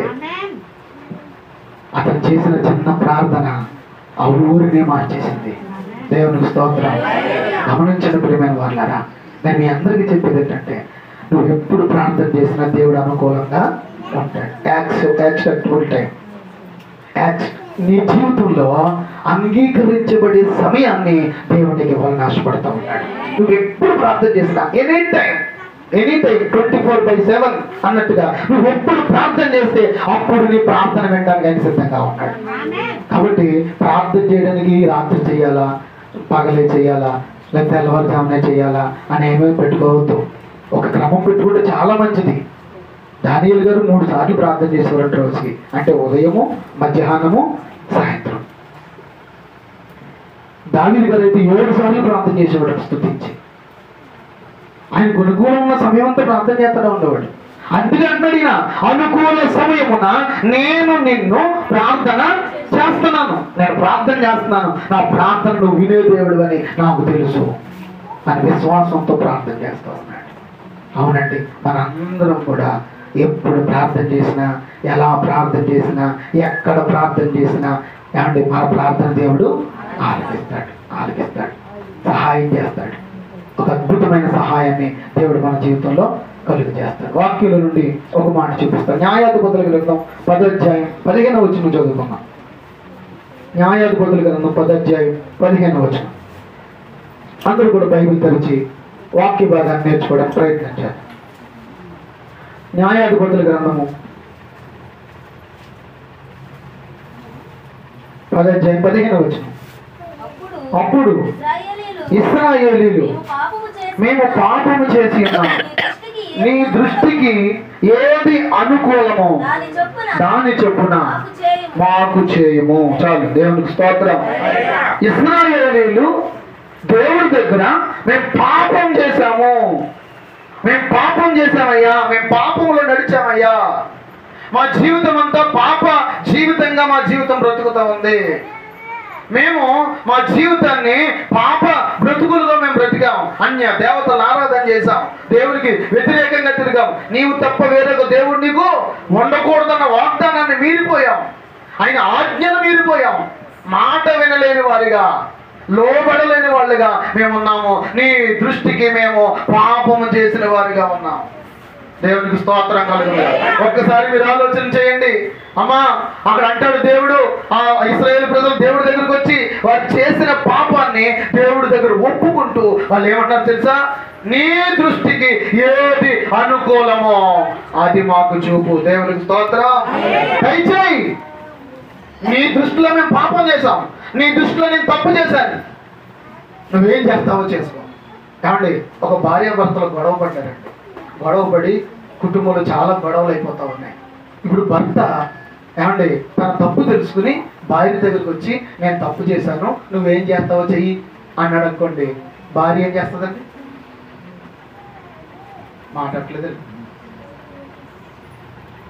నన్నే చెప్పమన్నారా?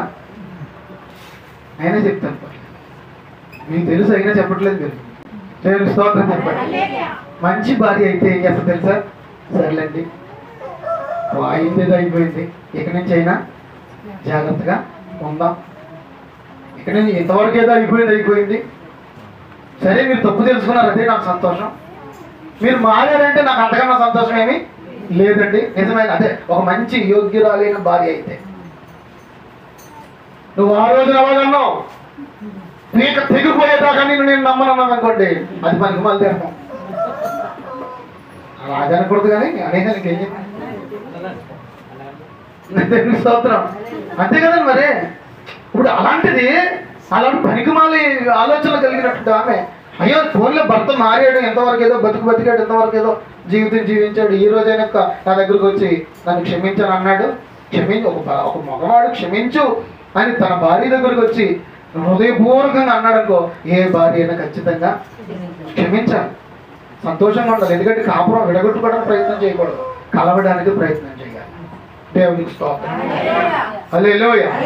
ఇప్పుడు ఇశ్రాయేలు ప్రజలు యేసయ్య దగ్గరకు వచ్చి, లేదా దేవుడి దగ్గరకు వచ్చి, దేవా మేము పాపం చేశాము, మేమందరం పాపులమే, నీ దృష్టికి నువ్వేం చేయకూడదన్నావో అదే మేము చేశాం, నువ్వేం మాట్లాడకూడదన్నావో అదే మాట్లాడాం, మేము ఎలా ఉండకూడదన్నావో అలాగే ఉన్నాం, మేము మమ్మల్ని క్షమించాయా. నీ దృష్టికి దేవుణ్ణి అడుగుతున్నారు వీళ్ళందరూ, దేవా నీ దృష్టికి ఏది అనుకూలమో అది మాకు దయచేయము.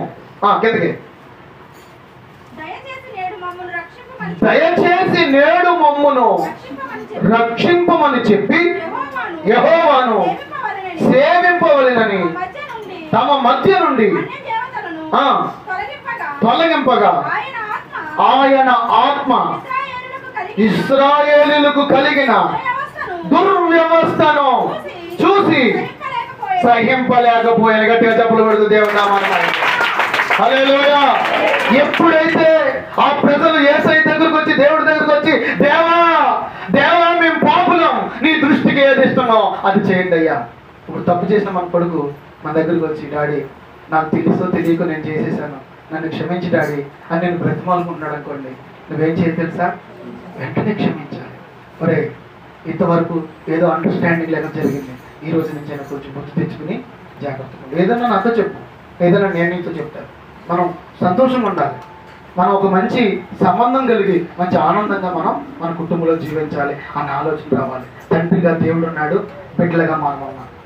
ఆమె బిడ్డలుగా మనం చాలాసార్లు తప్పిపోతున్నాం, చాలాసార్లు తప్పటడుగులు వేస్తా ఉన్నాం, చేయకూడని పనులు చేస్తున్నాం, వెళ్ళకూడని మార్గాలకి వెళ్తున్నాం, మాట్లాడకూడని మాటలు మాట్లాడుతున్నాం, చూడకూడని అన్ని చూస్తున్నాం. అయితే రిలీజ్ అయ్యి క్షమాపణ తెలుసుకుని, తప్పు తెలుసుకుని దేవుడి దగ్గరకు వచ్చి, దేవా నా తండ్రి నా పాపాలు క్షమించు అని నువ్వు అడగలిగితే దేవుడట ఆయన ఆత్మను మన మీదకు పంపించి మన మీద ఉన్న దుర్వ్యవస్థను దేవుడు తీసివేస్తానంటున్నాడు. దేవుడికి స్తోత్రం. నీ మీద ఏదైతే చెడు ఉందో, నీ మీద ఏ మచ్చ ఉందో, నీ మీద ఏ పాపము డాగు ఉందో ఆ డాగును యేసయ్య తీసివేసి ఆయన ఆత్మను నీ మీదకి విడుదల చేయాలని కోరుకుంటా ఉన్నాడు. గట్టిగా హల్లెలూయా, హల్లెలూయా, హల్లెలూయా. మన పాపములను తీసివేయగల శక్తిమంతుడు యేసయ్య ఒక్కడే, ఆయన ఒక్కడే అధికారం ఉంది. ఆయన క్షమించాడట. వాళ్ళకు అనుకూలమైనది దేవుడు అడుగుతున్నారు, మాకు అనుకూలం కదయ్యా, నీకేది అనుకూలమో అది చెయ్యండి. హల్లెలూయా. ఏమండి, తప్పు చేసినాడు, దొరికిపోయాడు, దొరికిపోయిన తర్వాత అందరిలో నిలబడి తల ఉంచుకుని చేతులు కట్టుకుని, అయ్యా నేను పొరపాటు ఏదో చేసేసాను, పొరపాటు ఏదో చేశాను, నేను పిల్లలు గలవాడిని, నేను కుటుంబం కలిగిన వాడిని, దయచేసి మీరందరూ మీకు ఏది ఇష్టమో అది నాకు చేయండి అని అన్నాడు అనుకోండి, అందరూ జాలి పడతారండి. నేను చేశానా నిరూపించు అన్నాడు అనుకోండి, కోపం వస్తుందండి. కొట్టకూడదు అనుకున్నవాడు కూడా కొట్టాలనిపిస్తుంది, తిట్టకూడదు అనుకున్నవాడు కూడా. కానీ ఇక్కడ ఇశ్రాయేలు ప్రజలు, దేవుని ప్రజలు యేసయ్య దగ్గరకు వచ్చి చేతులు కట్టుకుని తలకాయ ఉంచుకుని, దేవ మేము తప్పు చేసాం నాయన, మమ్మల్ని క్షమించు, నీకు ఏది ఇష్టం వచ్చి నాయన, నీకు ఏది ఇష్టం వచ్చి ఏం చేద్దాం, నీ ఇష్టం, నీకు ఏది నచ్చుతుందో, నీకు ఏది అనుకూలమో అది మీరు చేయండి అని దేవుడి దగ్గర ఒప్పుకున్నారు. దేవుడు తన ఆత్మను వాళ్ళ మీద కృమరింపు చేసి వాళ్ళలో ఉన్న దురవస్థ అంటే చెడ్డతనం అంతా తీసేశాడు. దేవునికి స్తోత్రం. నెమ్మది ఇచ్చేశాడు, సమాధానం ఇచ్చేశాడు. ఏం కోల్పోయారు అన్ని తిరిగి దేవుడు వాళ్ళకి ఇచ్చేసి వాళ్ళని ఆనందభరితులుగా మార్చేశాడు. గట్టిగా హల్లెలూయా, హల్లెలూయా. 93వ కీర్తన 5వ వచనం చదువుదాం. 93వ కీర్తన 5వ వచనం. 93వ కీర్తన 5వ వచనం. నీ శాసనములు ఎన్నడూను తప్పిపోవు, యెహోవా ఎన్నటెన్నటికి పరిశుద్ధతయే నీ మందిరమునకు అనుకూలము. హల్లెలూయా. నీ శాసనములు ఎన్నటికి, అంటే దేవుడి వాక్యం ఎన్నటికీ తప్పిపోదు. నేను మారిపోవచ్చు, నువ్వు మారిపోవచ్చు, లేదా నేను లేకపోవచ్చు, నువ్వు లేకపోవచ్చు, ఎవరైనా లేకపోవచ్చు, కానీ వాక్యం మాత్రం ఎన్నటికీ మారదు. ఆమేన్. హల్లెలూయా. ఎన్నటికి నీ మందిరం నాకు అనుకూలమైనది. ఆయనకు అనుకూలమైనది ఏంటి తెలుసా? పరిశుద్ధత. ఏంటి చెప్పండి? మందిరంలో ఉండాల్సింది ఏంటి? పరిశుద్ధత. దేవుని వాక్యం కొరింథీయులకు రాసిన పత్రికలో రాయబడి ఉంది. ఏమనంటే హృదయమే దేవుని ఆలయం. ఏంటండి? హృదయమే. ఇది అందరూ మనం ఆరాధించుకోవడానికి ఆలయం. దేవుడు మన హృదయంలో ఉండి మనకు మనం ఆరాధించుకునే ఆలయం ఏంటంటే మన హృదయమే. మన హృదయమే. మన హృదయంలో దేవుడు ఉండాలన్నా, ఈ మందిరంలో దేవుడు ఉండాలన్నా ఏముండాలా? మీ హృదయానికి మందిరానికి పరిశుద్ధత ఉండాలి. ఆయనకు అనుకూలమైంది యాక్సెప్టబుల్ టైం అంటే అంగీకరించబడే సమయం ఏదైనా ఉందంటే అది ఏంటో తెలుసా? పరిశుద్ధత. ఆమె మనందరము పరిశుద్ధతను కలిగి జీవిస్తే, అమ్మా పరిశుద్ధత కలిగి బ్రతికితే యేసయ్య మనలో ఉంటాడు. మనం ఆయనకు అనుకూలంగా మారిపోతాం. హల్లెలూయా. అనుకూలం అంటే వాక్యం ఏం చెప్తుందంటే మనం లోపల ఆలోచిస్తే పర్సనల్ సెక్రటరీ అంటారనమాట. అంటే నా ప్రక్కన నేను ఒక అధికారి అనుకోండి, నా ప్రక్కన ఒక పర్సనల్ సెక్రటరీ ఉన్నాడు అనుకోండి. అంటే అతడు నేను ఎక్కడికి వెళ్ళాలో, ఈరోజు ఏ ఊరు వెళ్ళాలో, ఏ ఇంటికి వెళ్ళాలో, ఏం మాట్లాడాలో అన్నీ అతను రాసి ఉంచుతాడనమాట. అతనికి ఏం కావాలో అన్నీ సిద్ధపరుస్తాడు. తీసుకెళ్ళి ఇదిగో పలానా చోట మీటింగ్లో ఏం చెప్పాలంటే పేపర్ ఇస్తాడు, ఈ పేపర్ చదవండి అంటాడు. లేదా ఇది చెప్పండి, ఏదో చెప్పండి, అలా చెప్పండి అంటూ ఉంటాడు. ఎందుకంటే అతని యొక్క పర్సనల్ సంబంధించిన ప్రతీది కూడా అతని దగ్గర ఉంటుంది. ఇప్పుడు నువ్వు దేవునికి అనుకూలంగా ఉన్నావు అనుకోండి, నీకు ఆయన హృదయంలో ఉన్నాయని నీతో చెప్పాడు ఆయన. దేవునికి స్తోత్రం. నీలో ఉన్నాయని ఆయనతో చెప్పొచ్చు, ఆయనతో ఉన్నాయని నువ్వు చెప్పుకోవచ్చు. ఎందుకంటే ఏమండి ఉన్న అధికారులందరూ దూరంగా ఉంటారు కానీ పర్సనల్ సెక్రటరీ మాత్రం దగ్గరే పక్కనే ఉంటాడు. ఆమె చెప్పండి. నువ్వు యేసయ్యకు ఒక పర్సనల్ సెక్రటరీగా మారిపోతా ఉన్నావు. ఆమె ఎప్పుడు తెలుసా? పరిశుద్ధత కలిగి నువ్వు జీవించాలి. పరిశుద్ధతే ఎన్నటెన్నటికి అనుకూలం. ఆయనకు అనుకూలమైంది, ఆయనకి ఈ అవకాశంగా ఉన్నది. ఆయన కోరుకుంటుంది ఏంటంటే ఆయన మందిరంలో పరిశుద్ధత ఉండాలి. అనుకూలత చేసుకోవాలి. మనం పరిశుద్ధంగా జీవించడానికి ప్రయత్నం చేయాలి. పాపం మనల్ని ఏలుబడి చేస్తుంది, లోకం మన మీద ఏలుబడి చేస్తుంది. ఆ లోకపు ఇచ్చ, ఆ పాపపు ఇచ్చ మన మీద పోవాలి. ఆ తాగు తొలగించబడాలి అంటే, మన దురవస్థ తొలగిపోవాలంటే మనలో ఉండవలసింది పరిశుద్ధత. ఆమె మనందరము పరిశుద్ధమైన వాతావరణంలోకి రావాలి. ఏమంటే మనం చూసేవి, మనం చేసేవి అన్ని దేవుడికి అనుకూలంగా ఉండాలి. ఈ మధ్యన ఒక అత్తగారు నా దగ్గరకు వచ్చి, మా ఊర్లో ఒక అత్తగారు నా దగ్గరకు వచ్చి ప్రార్థన చేయండి మాస్టర్ గారు అన్నది. అలాగే అమ్మ ప్రార్థన చేస్తున్నాను. తర్వాత వాళ్ళ కోడలు వచ్చి మాస్టర్ గారు నా కోసం ప్రార్థన చేయండి అన్నది. అలాగే అమ్మ చేస్తున్నాను. ఇప్పుడు ఇద్దరి కోసం నేను ప్రార్థన చేస్తున్నాను. ఇప్పుడు దేవుడికి ఏది అనుకూలం చేస్తాడా? వీళ్ళకి అనుకూలమైన చేస్తాడా? అర్థమవుతుందండి నా మాట? ఇప్పుడు వీళ్ళిద్దరు నాతో చెప్పారు, వీళ్ళిద్దరి కోసం ప్రభా నేనేమని ప్రార్థన చేస్తాను? ప్రభా ఈ బిడ్డలిద్దరి పట్ల అత్త కోడల మధ్య ఉన్న సమస్య తొలగించాడు, వారికి సమాధానం దయచండి మనం ప్రార్థన చేస్తాం. ఇప్పుడు నీ చిత్తం జరిగించిన వాళ్ళిద్దరి విషయంలో ఎక్కువ శాతం నేను అనేది ఏంటంటే ప్రభా నీ చిత్తం ఏంటో వాళ్ళిద్దరి జీవితాల్లో మీరు నెరవేర్చండి ఆయన ప్రార్థన చేస్తూ ఉంటాం. ఇప్పుడు దేవుడు ఏం చేస్తాడు? నేనైతే ఏదో కలిపేసి మాట్లాడేశాను కానీ దేవుడికి ఆయనకి ఎవరు అనుకూలంగా ఉన్నారో ఆయన తెలుసు. వాళ్ళకి అనుకూలంగా ఉంటాడు దేవుడు. హల్లెలూయా, హల్లెలూయా. నువ్వు ఏం చేస్తున్నావో, నువ్వేమని కోరుకుంటున్నావో, నువ్వు కోరుకునేది, నువ్వు అడిగేది, నువ్వు చేసేది అన్ని దేవుడు చూస్తాడు ఖచ్చితంగా. నువ్వు మాట్లాడే ప్రతి మాటకి లెక్క చెప్పాలి దేవుడి దగ్గర. జాగ్రత్త దేవుని పెట్టారా. అందుకు దేవుడు అడుగుతున్నాడు, దేవుడు అంటున్నాడు నేను అనుకూల సమయమున నేను నీకు ప్రత్యుత్తరం ఇస్తానన్నాడు దేవుడు. ఇస్తారనేటువంటి తల్లి, ఆ సహోదరి ఆ రాజు దగ్గరికి వెళ్ళిపోతే ఆ రాజుగారి దగ్గరికి వెళ్తున్నప్పుడు ఉపవాసం ఉన్నప్పుడు ఏమంటే తన దగ్గర ఉన్న మొరటికి అతను అంటాడు, అమ్మా నువ్వు యూదురాలివే, నేను యూదుడినే, యూదుల మీదకి భయంకరమైన శోధన రాబోతుంది. హామాన్ అనే అతను ఒక భయంకరమైన కుట్ర పని ఒక లెటర్ రాశాడు. యూదులందరినీ మన దేశంలో ఉండకుండా తీసేసి చంపేయాలని ప్లాన్ చేశాడు. జాగ్రత్తగా ఉండమా అని అంటే ఆవిడంటది నాకేం భయం లేదు అన్నది. అప్పుడు అంటాడు ఆయన ఒక గట్టి మాట మాట్లాడతాడండి, నీవు కూడా యూదురాలనే సంగతి మర్చిపోవద్దు.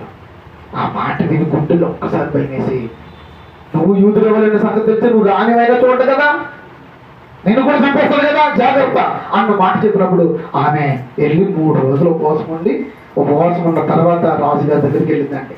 రాజుగారి దగ్గరికి వెళ్ళకూడదట దేవుడిగా, పర్మిషన్ లేకుండా రాజుగారి దగ్గరికి వెళ్ళకూడదండి. కానీ ఇవిడికి పర్మిషన్ లేదు, ఏమీ లేదు. డైరెక్ట్గా రాజుగారి దగ్గరికి వెళ్ళిపోయింది. రాజుగారు విందు భోజనం చేస్తూ ఉన్నారు.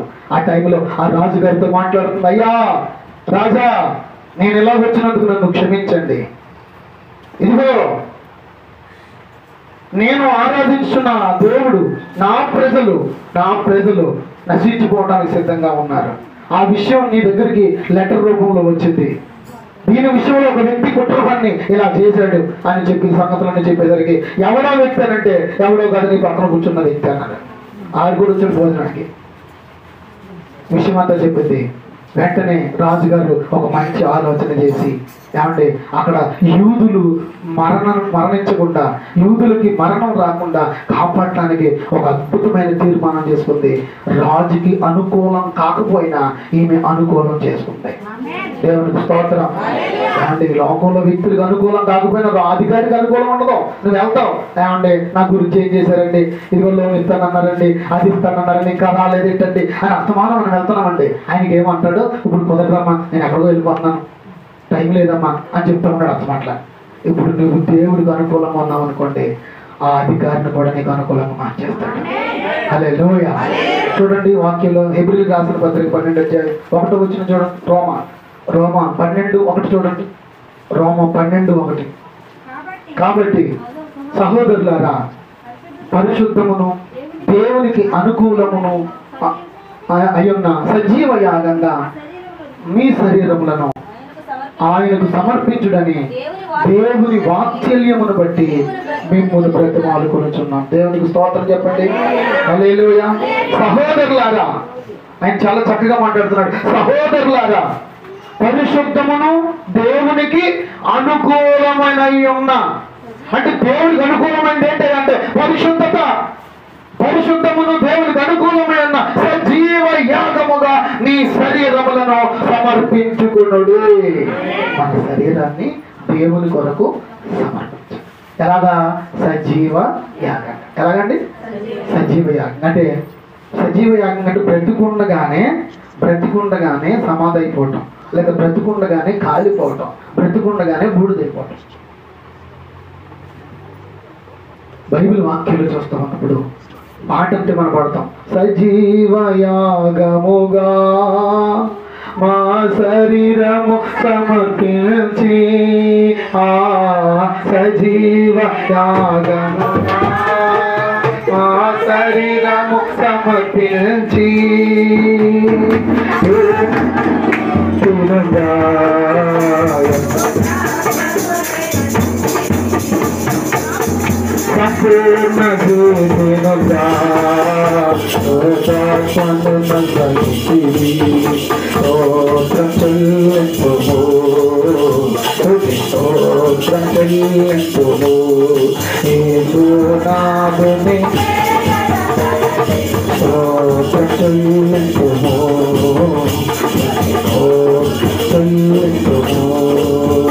జీవనుగా వాక్యంగా చెప్తుంది సజీవ యాగంగా.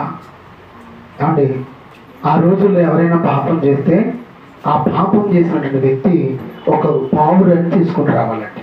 ఒక పావురాన్ని దేవుని మందిరంకి వచ్చినప్పుడు పట్టుకుని రావాలి. వచ్చిన తర్వాత యాజకుడు ఆ పావురం మీద చేతులేసి ప్రార్థన చేస్తాడు. యాజకుడు అలాగే అక్కడ చేసిన ఎవరైతే పాపం చేశారో ఆ పాపం చేసిన వ్యక్తి దాని నడ్డి మీద చేతులేసి, ఇదిగో నేను చేసిన పాపాలన్నీ ఈ పావురం మీదకి నేను పంపిస్తున్నాను, లేదా పావురం మీదకి నేను ఆపాదిస్తున్నాను. ఇప్పుడు నా పాపాలన్నీ ఎవరు భరిస్తారంటే ఈ పావురం భరిస్తుంది. ఎవరు? ఈ పావురం భరిస్తాడు. దేవునికి స్తోత్రం చెప్పండి.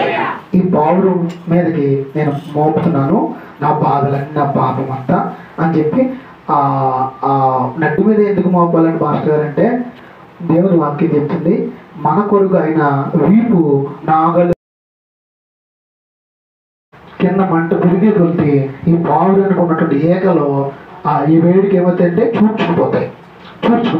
అలా కాసేపటికి ఏమవుతుందంటే బ్రతికిన ఆ మంటలో పడడం తప్ప వేరే గత్యంతరం దానికి లేదు.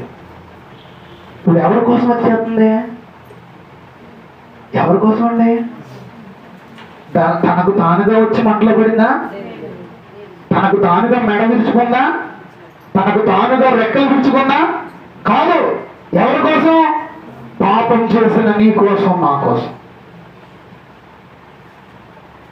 మన పాపాలకు ప్రాయశ్చిత్తంగా ఆ పావురం మీద మన పాపాన్ని ఆపాదింపజేసి ఆ కట్టెల మీద ఆ బలిపీఠం మీద పెట్టబడినప్పుడు ఆ బలిపీఠం మీద ఉన్నటువంటి ఆ పావురం ఏమంటే అది మళ్ళా మాడిపోతూ ఉంటుందండి.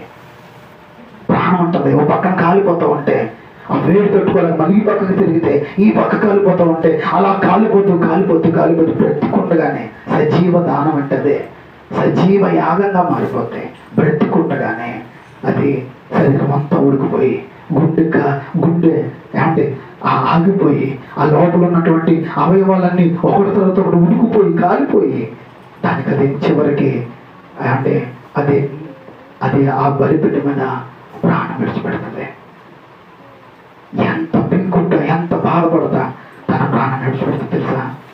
అప్పుడు దేవుని బిడ్డలారా, ఈరోజు యేసు ప్రభు వారు ఇదే సాదృశ్యంగా మనందరి కొరకు ఆ శిలువ ప్రాణం మీద ఆఖరి క్షణం వరకు కూడా మన కొరకు ప్రాణాన్ని ఇవ్వడానికి ఆయన ఇష్టపడుతూనే ఉన్నాడు. కొరడా దెబ్బలతో కొడుతుంటే, మళ్ళా కిరీటాన్ని గుచ్చుతుంటే, పిడిగుద్దులు గుద్దుతుంటే, ముఖం మీద ఉమ్ము వేస్తూ ఉంటే, కొట్టి నువ్వు దేవుని కుమారుడైతే నేను రక్షించుకుని మమ్మల్ని రక్షించు అని పక్కన దెబ్బ చెప్తూ ఉన్నా కూడా యేసయ్య మౌనంగా ఉన్నాడు. ఏమీ మాట్లాడలేదు.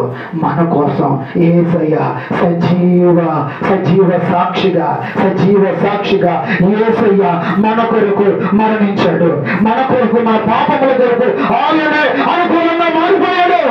నువ్వెంత ఘోర పాపివైనా, నువ్వెంత చీకటి బ్రతుకులో బ్రతుకుతున్నా, ఎంత భయంకరమైన బ్రతుకుని జీవితంలో ఉన్నా యేసయ్య మనందరి కొరకు సజీవ సాక్షిగా మార్చబడిపోయాడు. సజీవ యాగమైపోయాడు. నా ప్రియమైన దేవుని బిడ్డలారా, ఈరోజు నా యేసయ్య నీతో నాతో చెప్తున్నాడు, నువ్వు ఎలాంటి దానివైనా, నువ్వు ఎలాంటి వాడివైనా నీకు అనుకూలంగా దేవుడు మారిపోతూ ఉన్నాడు. దేవునికి స్తోత్రం. నీ కష్టాన్ని బట్టి నీకు సహాయం చేయబోతున్నాడు. నీ దుఃఖాన్ని బట్టి నీ కళ్ళు తొలగిపోతున్నాడు. నీ వేదనను బట్టి నేను ఆదరించబోతున్నాడు. నీకున్న రోగాన్ని బట్టి ఆయన తన శరీరంలో ఉన్న స్వస్థత నీకు ఇవ్వబోతూ ఉన్నాడు. నేను మహిమకరమైన పాత్రగా మార్చబోతూ ఉన్నాడు. నీ కొరకే నా కొరకే మన కొరకే ఆయన అనుకూలంగా మారిపోయాడు. ప్రతికూల పరిస్థితులన్నిటినీ నీ జీవితంలో ఎన్ని ఎదురైనా, ఎన్నోసార్లు నువ్వు చనిపోదాం అనుకున్నావు, ఎన్నోసార్లు ఈ బ్రతికెందుకు అనుకున్నావు, ఎన్నోసార్లు ఇలాంటి కొంపలను నమ్మకూడదు అనుకుని వెళ్ళిపోదాం అనుకున్నావు. అయినప్పటికీ యేసయ్య నీ కొరకు ఆ ప్రతికూల పరిస్థితులను అనుకూలంగా మార్చుకుంటూ వస్తున్నాడు. ఎప్పటికప్పుడు నీ ప్రాణాన్ని నిలబెట్టుకుంటూ వస్తున్నాడు. ఎప్పటికప్పుడు నీ బ్రతికించుకుంటూ వస్తున్నాడు. ఎప్పటికప్పుడు చేయబట్టుకుని లేకుండా ఉన్నాడు.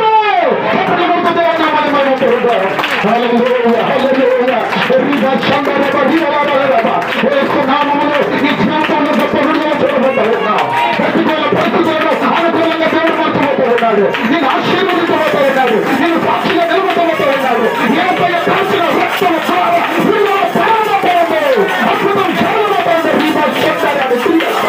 బలమైన కార్యాలను చూడబోతా ఉన్నాను. ఎంతకాలం దుఃఖపడుతున్నావు, ఎంతకాలం వేదన పడుతున్నావు, నా యేసయ్య నిలబెట్టుకుపోతా ఉన్నాడు.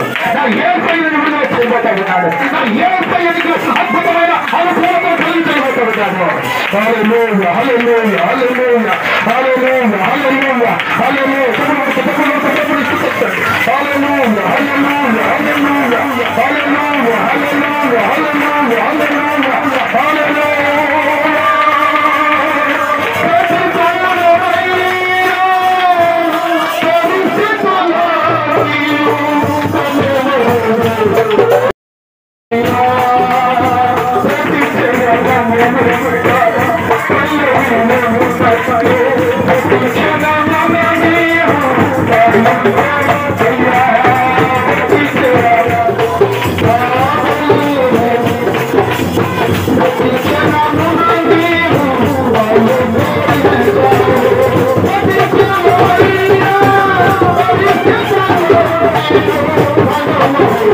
Thank